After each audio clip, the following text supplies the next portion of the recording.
Bismillahirrahmanirrahim. Assalamualaikum warahmatullahi wabarakatuh. Bertemu lagi dengan saya Risma Grabsari di mata kuliah pajak penghasilan ya.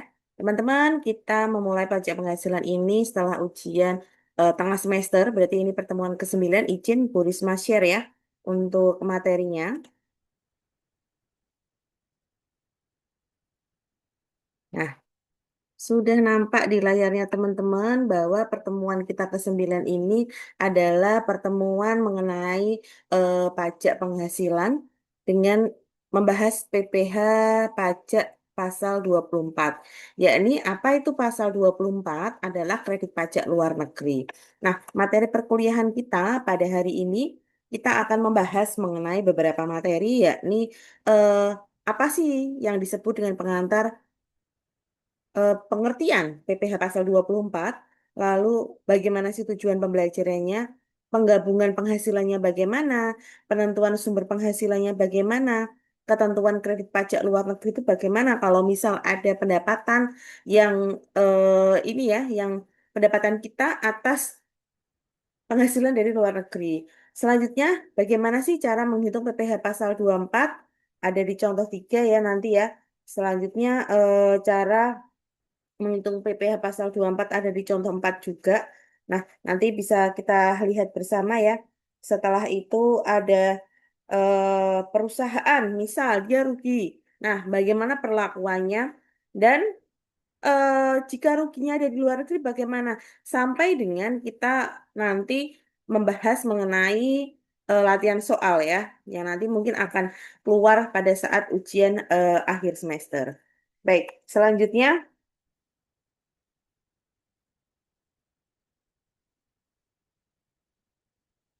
Baik, untuk selanjutnya, tujuan pembelajaran kita pada pertemuan kali ini yakni mengetahui apa saja sih ketentuan pajak penghasilan terkait dengan pasal 24 ya tentunya ya beserta dasar hukum berlakunya itu bagaimana. Nah, ada lagi untuk memahami langkah-langkah apa saja yang harus kita lakukan guna menghitung PPh pasal 24 secara sistematik dan secara terstruktur. Yang ketiga, nanti teman-teman diharapkan ya mampu untuk menghitung PPh pasal 24 yang benar dalam berbagai kondisi, baik itu nanti perusahaan atau tersebut dalam kondisinya itu normal, rugi atau multinegara. Nah, baik teman-teman, kita lanjut dulu ya ke pengertian dari PPh pasal 24. Kalau kita kemarin udah belajar nih apa saja PPh pasal 21, PPh pasal 29 ada kredit pajak ya. Terus eh mengenai rekonsiliasi. Nah, kita kali ini belajar nih mengenai PPh pasal 24. Nah, PPh pasal 24 ini adalah kredit pajak luar negeri di mana didefinisikan sebagai PPh pasal 24 adalah pajak terhutang yang dibayarkan di luar negeri atas penghasilan yang diterima atau diperoleh dari luar negeri. Nah, ini yang dapat dikreditkan terhadap penghasilan pajak terhutang atas seluruh penghasilan wajib pajak yang ada di dalam negeri. Jadi misal teman-teman ada penghasilan ya, penghasilan di Singapura, berarti kan itu sudah di luar negeri sama penghasilan di Indonesia. Nah, penghasilannya teman-teman yang ada di Singapura itu nantinya dapat dikredit pajakkan ke dalam penghasilannya teman-teman yang ada di Indonesia. Jadi itu bisa mengurangi pajaknya teman-teman yang ada di Indonesia. Nah, tujuannya apa? Ya, pertama ya jelas untuk meringankan beban pajak ganda atas penghasilan yang diperoleh di luar negeri oleh wajib pajak dalam negeri. Kan nggak mau ya, misal apa namanya penghasilannya di Singapura kena Singapura terus masuk ke Indonesia kena pajaknya di Indonesia berarti kan itu double pajaknya ya. Yang kedua waktu pengkreditan di dalam melakukan tahun pajak ya saat penghasilan luar negeri itu digabungkan dengan penghasilan pajak dalam negeri berarti waktu pengkreditannya itu kapan ya itu dilakukan dalam tahun pajak saat penghasilan luar negeri digabungkan dengan penghasilan dalam negeri.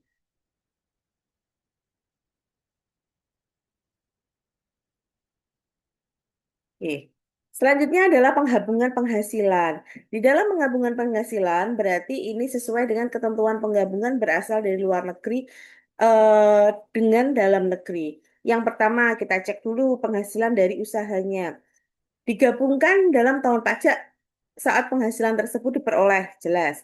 Yang kedua adalah penghasilan lainnya, berarti ini adalah digabungkan dalam tahun pajak saat penghasilan tersebut diterima.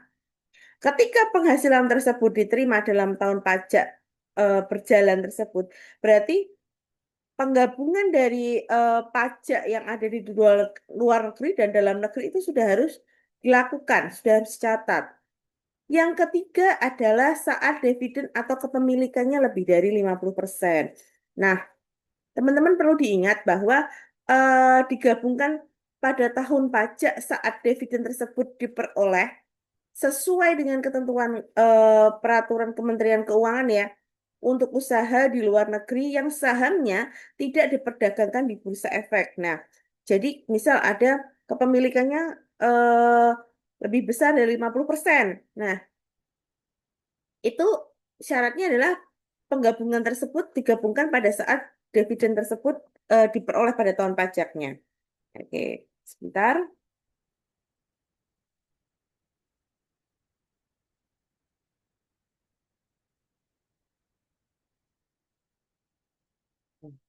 Jadi teman-teman udah bisa membayangkan ya bahwa eh, PPh pasal 24, bagaimana sih perlakuan PPh dari pasal 24 yang ada di Indonesia.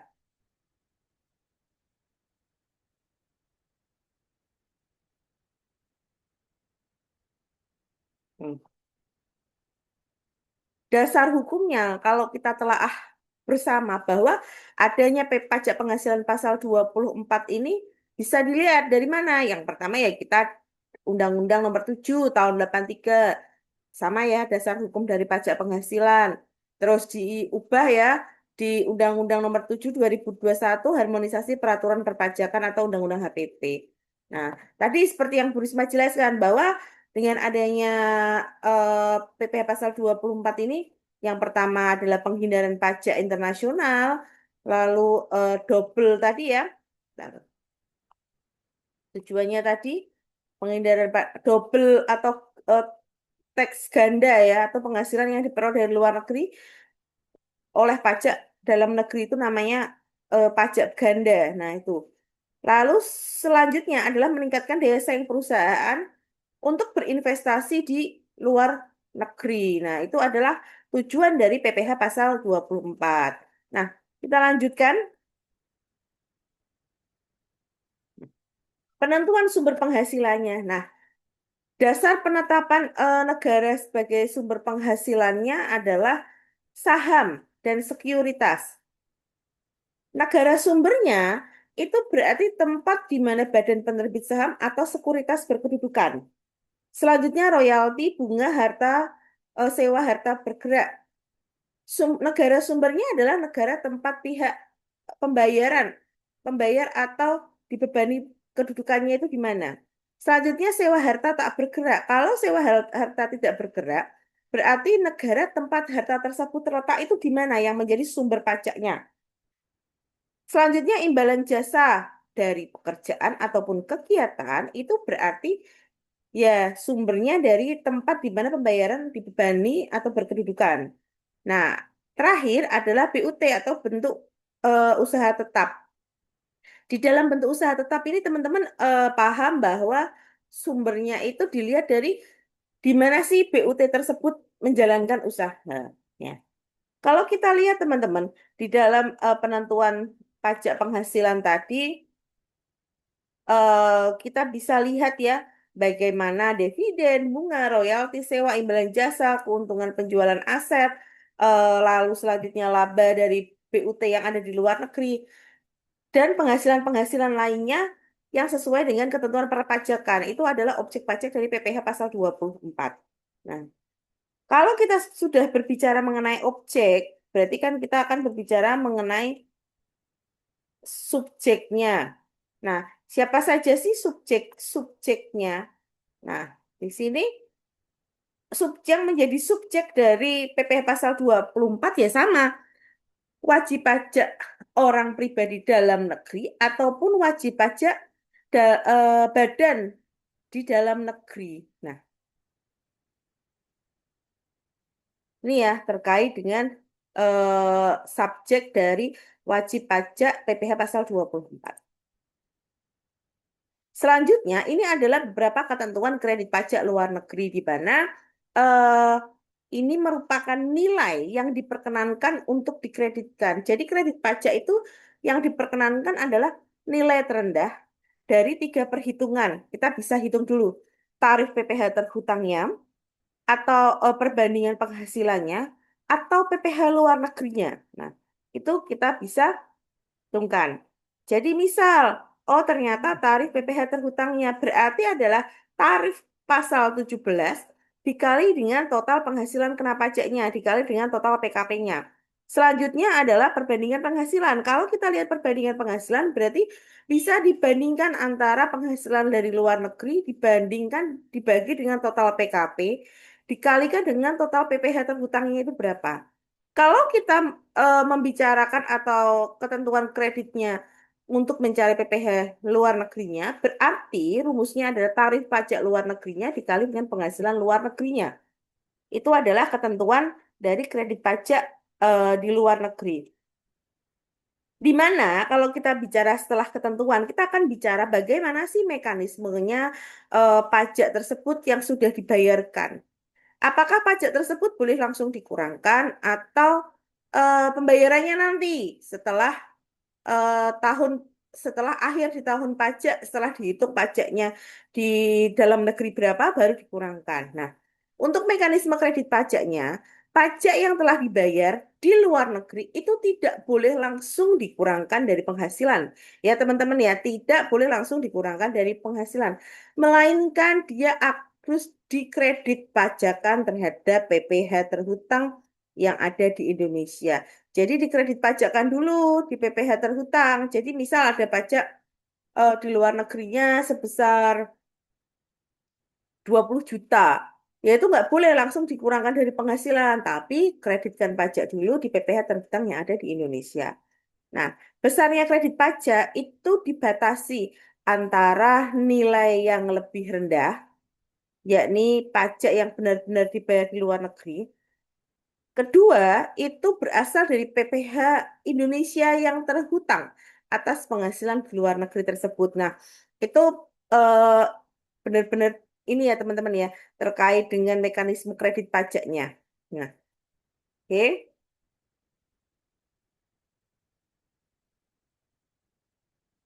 Nah, ini adalah contoh ya, perhitungan dasar PPh pasal 24. Misal di PT Aulia Zidni, penghasilannya ada dua, yaitu dalam negeri dan luar negeri. Masing-masing di dalam negeri itu 1 M. Di luar negeri itu 1 M, berarti penghasilannya dia totalnya 2 miliar ya. Tarif pajak yang digunakan di luar negeri adalah 20%. Nah, kita lihat dulu total PKP-nya. Oh, kita hitung dulu total PKP-nya. PKP adalah eh, penghasilan kena pajaknya berapa? 1 M ditambah 1 M berarti kan 2 miliar.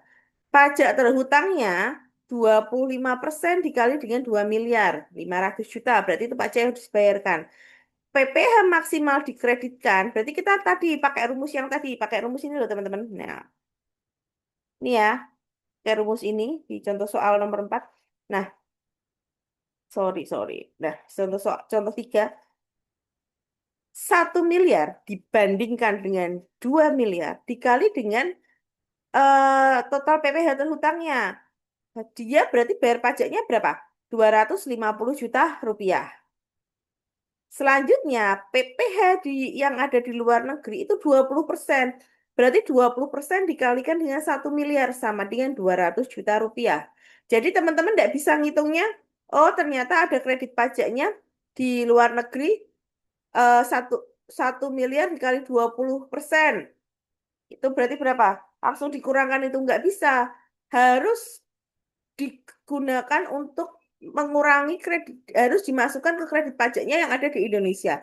Jadi tidak boleh langsung dipotongkan seperti tadi ya, yang saya bilang di poin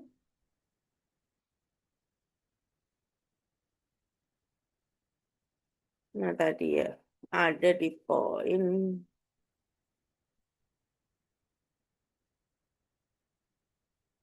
Nah, itu pokoknya tidak boleh dikurangkan langsung ya. Selanjutnya, nih, contoh soal 4. Misal, PT Rizky Jaya, tarif pajaknya PPh pasal 17 progresif ya dia ya. PKP-nya dia dalam negeri 160 juta, luar negerinya dia 200 juta. Tarif pajak luar negerinya 40 juta. Ini untuk wajib pajak ya. Dia anaknya dua kawin, berarti 63 juta. PKP-nya berarti kan tambahkan dulu 160 tambah 200 juta, ya kan? Dapat nih 297 juta. Nah, lalu kita ngitung PPh terhutangnya, progresif pasal 17.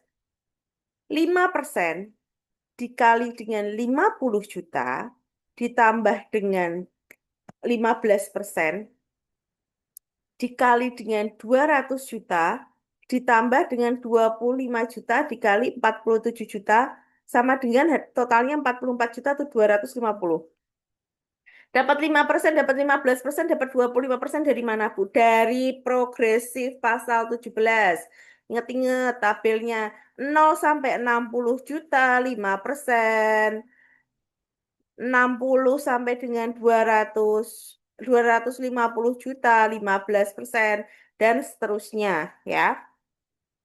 Selanjutnya adalah PPh maksimal yang dikreditkan. Berapa PPh maksimal yang dikreditkan adalah 200 juta dibagi dengan 360 juta, tadi ya hasil penambahan dalam negeri dan luar negeri, dikali dengan PPh terhutang progresifnya 44 juta 250, dapatlah 24 juta 583.333. Nah, nih PPh yang dibayar, kalau PPh yang dibayar berarti 40% dikali dengan 80 juta. Di dalam PPh pasal 24 ini diperkenankan lebih rendah. Nah, kita tinggal ambil nih yang mana dari 80 juta atau 55.313. Kalau teman-teman cek di buku referensi yang saya sematkan di Google Drive, itu perhitungannya itu 55.312.500 ya. Tapi saya hitung ulang 24.583.333 ya. Yang jelas teman-teman sudah harus paham ngitungnya bagaimana ya.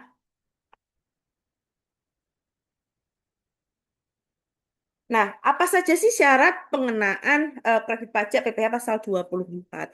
Di sini untuk syarat pengenaannya adalah pajak tersebut benar-benar telah dibayarkan atau dipotong di luar negeri.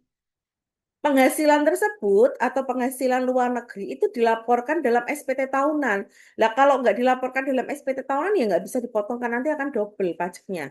Memiliki bukti atau pembayaran pajak dari sumber negara, misal dari Singapura ya kita minta buktinya, pembayarannya, bukti pembayarannya yang dibayarkan ke negara Singapura itu mana. Nanti bisa dikreditkan. Penghasilan tersebut merupakan objek pajak di Indonesia. Jadi teman-teman bisa ini ya, bisa memahami apa sih syaratnya untuk bisa mengkredit pajakan PPh pasal 24.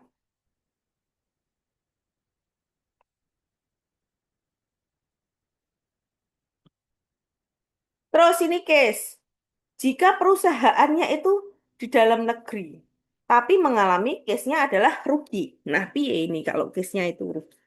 Nah, contohnya adalah PT Wahid Jaya.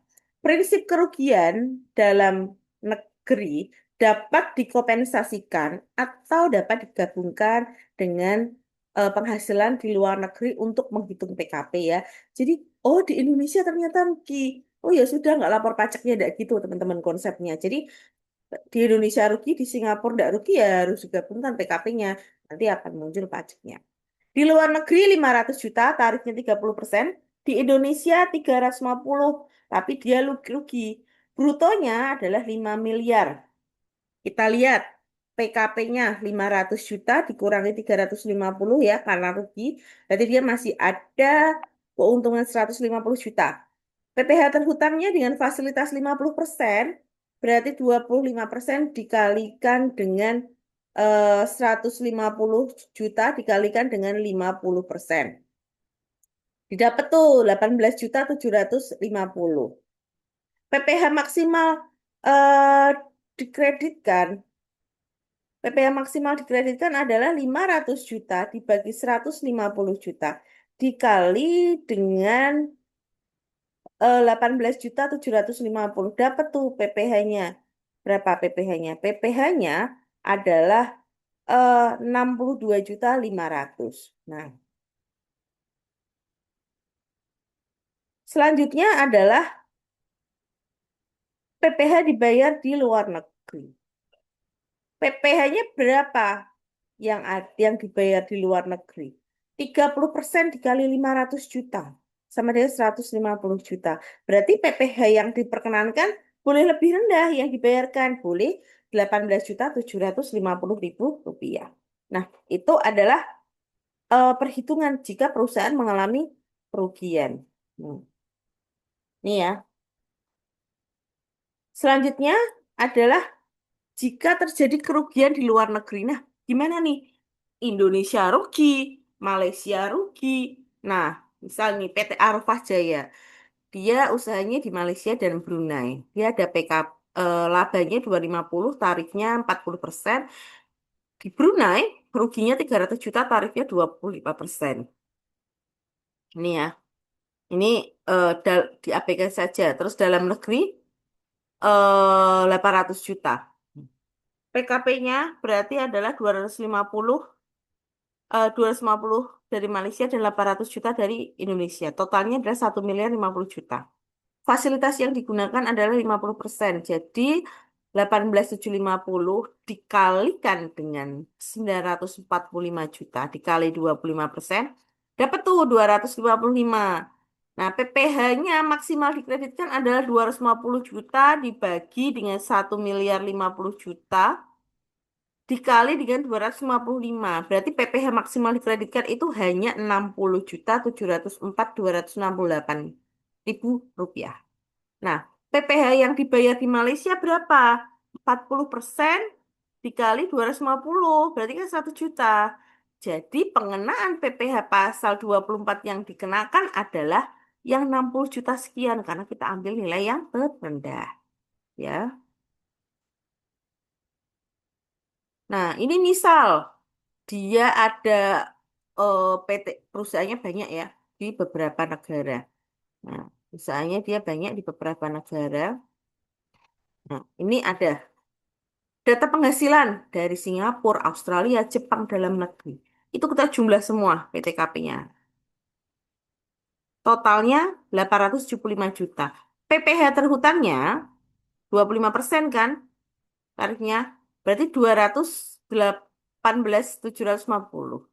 Nah, ini teman-teman hitung PPh terhutang PKP-nya. Nah, ini suruh hitung PPh terhutang PKP-nya. Terus suruh hitung berapa sih PPh maksimal dikreditkan di masing-masing negara dan PPh yang dibayarkan di masing-masing negara. Kita lihat. Hmm. PPh terhutangnya 218.750. Nih, 218.750. Terus di sini Australia, Jepang ini udah ada hitungannya. PPh maksimal dikreditkan 68.750. Nih, tinggal dikalikan aja dengan tarifnya. PPh terutang di luar negerinya 55.087.500 dan 35 juta. PPh pasal 24-nya adalah 55 juta, 87.500 dan 35 juta. Total kredit pajak luar negeri yang diperkenankan adalah 55 juta ditambahkan dengan 87.500 dan 35 juta rupiah. Totalnya totalnya adalah 177.500. Nah, ini ya totalnya ada ini ya teman-teman ya. 177.500. Nah, dokumen dan prosedur permohonannya apa saja sih yang harus di syarat pengkreditan pajaknya? Pertama ya laporan keuangan, jelas pasti. SPT luar negerinya mana? bukti pembayaran ini adalah dokumen wajib yang harus dilampirkan. Nah, jadi teman-teman, untuk hal-hal yang perlu diperhatikan, ketika yang namanya ada kredit pajak itu tidak boleh melebihi batas maksimum yang dihitung. Itu tidak boleh kredit pajak. Jika pajak yang dibayar di luar negeri lebih besar daripada batas maksimum, maka eh, selisihnya itu tidak dapat dikreditkan maupun diminta kembali di Indonesia. Jadi perhitungannya benar-benar harus hati-hati ya. Nih, selanjutnya, apabila Indonesia memiliki persetujuan dari penghindaran pajak berganda, biasanya kan ada tax treaty, maka dengan negara sumber penghasilan itu tarif dan pajak mekanisme perpajakannya itu mengikuti perjanjian di dalam perjanjian tersebut. Jadi tidak berdasarkan tarif, tapi berdasarkan perjanjian eh, P3B atau tax treaty ya. Jadi hari ini kita sudah belajar mengenai ini ya definisi dari PPh pasal 24, yakni kredit pajak atas pembayaran di luar negeri terhadap PPh terhutang atas seluruh penghasilan wajib pajak dalam negeri. Terus ada bagaimana rumusnya, kalau dia rugi dalam negeri bagaimana, rugi luar negeri bagaimana, dan kita menghitung pajak dari multinegara, bisa per country elimination, hitungan PPh maksimalnya, dan PPh luar negeri minimalnya. Baik teman-teman, Bu Risma akhiri pertemuan kita pada pertemuan 9 kali ini. Terima kasih atas waktunya. Apabila ada pertanyaan, bisa ditanyakan melalui WhatsApp grup. Terima kasih. Wassalamualaikum warahmatullahi wabarakatuh.